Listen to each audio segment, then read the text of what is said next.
Okay, now let's take a look at using your camera in shutter speed priority. Just like aperture priority, the user sets the ISO value, and you can see that on that top number there we're using ISO of 400.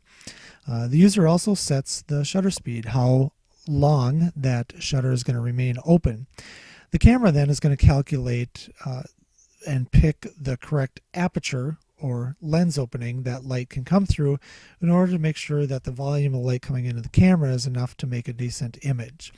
When a shutter speed is slower, the camera can have a smaller opening. When the shutter speed is faster, the camera needs to open that aperture up to try to get that proportion of light coming in to be suitable to make a good image. So here we're starting out at 1/60th of a second. Going to 1/25th of a second, you can see that our f-stop went from f5 to f3.5. And as we go with the faster shutter speed, 1/200th of a second, now we're at f2.8.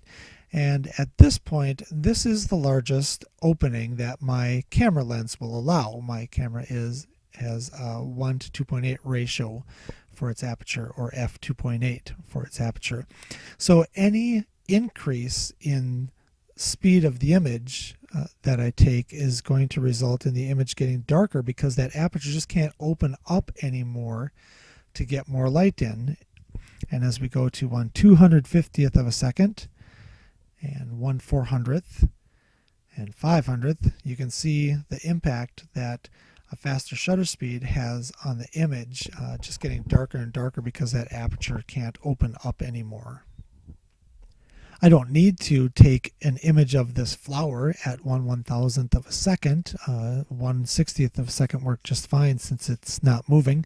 But if I were taking a picture of a bird, for example, maybe I would want to shoot at 1/1000th of a second. And if the images were coming out this dark, really the only other option I have is to raise that ISO value either to ISO 800 or maybe even 1600, and that would allow the camera sensitivity to capture, seemingly capture more available light just by increasing its sensitivity.